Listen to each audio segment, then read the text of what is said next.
Welcome, welcome, and welcome again. The last time we met, we looked at themes.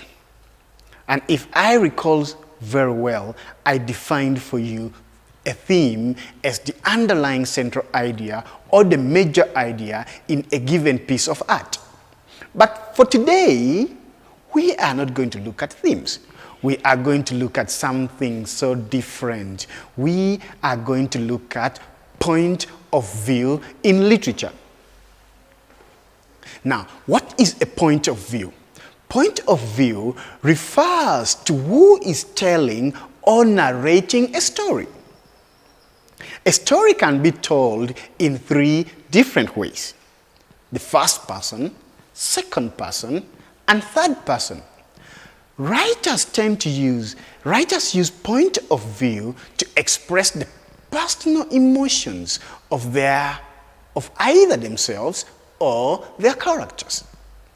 The point of view of a story is how the writer wants to convey the experience to the reader.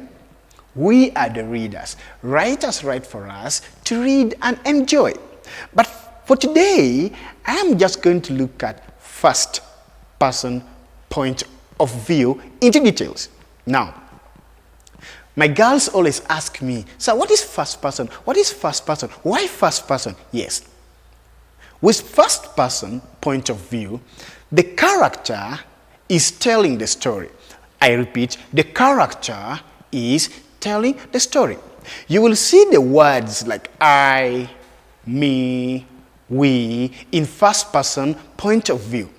This point of view is commonly used for narratives and autobiographies. First person point of view can be singular or plural. That's why we have I, singular, we, plural, me, singular. So we can use first person point of view both in singular and plural.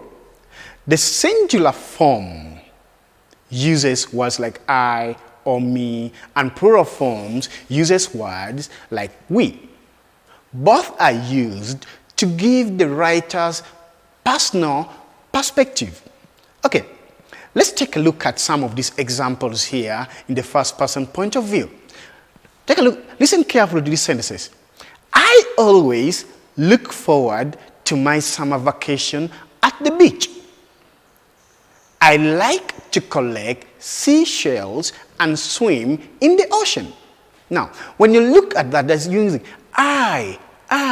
The speaker here is a first person speaker represented by the personal pronoun I. You can as well say a first person speaker, comma, reflected by personal pronoun I. We examiners like to use here a lot. I can give you a prose passage and I say, identify the speaker in the passage. That often comes in prose too. So you can say, the speaker is a first person, comma, reflected by the personal pronouns I. Look at this second example here.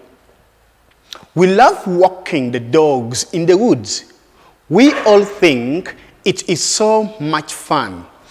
I repeat, we love walking the dogs in the woods. Full stop. We all think it is so much fun. Now, here we have we, personal pronoun, we, first person, we. But this one here is in plural. The first one was in singular. So, we. So, if they ask you to identify the speaker in this sentence, you're going to say, the speaker is a first person, comma, reflected by personal pronoun we. Full stop. Automatically there, the examiner is going to award you your 2 marks. Take a look at this example again. If it was up to me, full stop. If it was up to me, full stop, I would choose the white car. Now, again here we have me. It's a personal pronoun. The speaker is a first person reflected by personal pronoun me. Okay? Another one is, we didn't want to drive, so we took the train to the city and back home. We didn't want to drive, so we took the train to the city and back home. In this sentence again, they have used personal pronoun we. Now, for more information, you can contact your dictionary. Your dictionary has many more examples of writing in the first person. But also when you look at novels, the novels you like reading in your day-to-day life.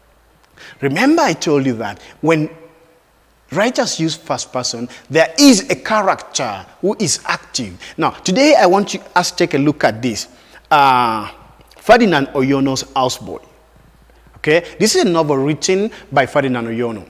Now, when you look at this novel, Oyono has used first-person narrative technique or first-person narrative point of view to write this novel. When I open for you this novel, you are going to get to realize that the narrator is part of the events that takes place in the novel. Now, in this novel, we have a young African boy who goes by the names of Tondi Ondua. Tondi is this young African boy who admires the white man's ways, but it's unfortunate that he meets his end at the end of the novel. Now, take a look at this. Tondi says, I made no reply to this lesson in metamorphosis delivered in the night, deep in an equatorial forest. Now, there is use of I. So, as you keep on reading this, you will realize a lot of presentations that Tondi brings out in the first person. So the whole of this novel here is written through the eyes of Tondi in first person. And you get to Mongo Betty's Poor Cries of Bomba, the same thing happens. We have a character called Dennis, and Dennis narrates for us everything that takes place in the novel in first person. So you can say first person point of view, or first person narration, or first person narrative technique. Thank you for listening. Please don't forget to subscribe. Don't forget to come back and check on another lesson. The next lesson we are going to look at is second person point of view. Thank you. Till we meet again.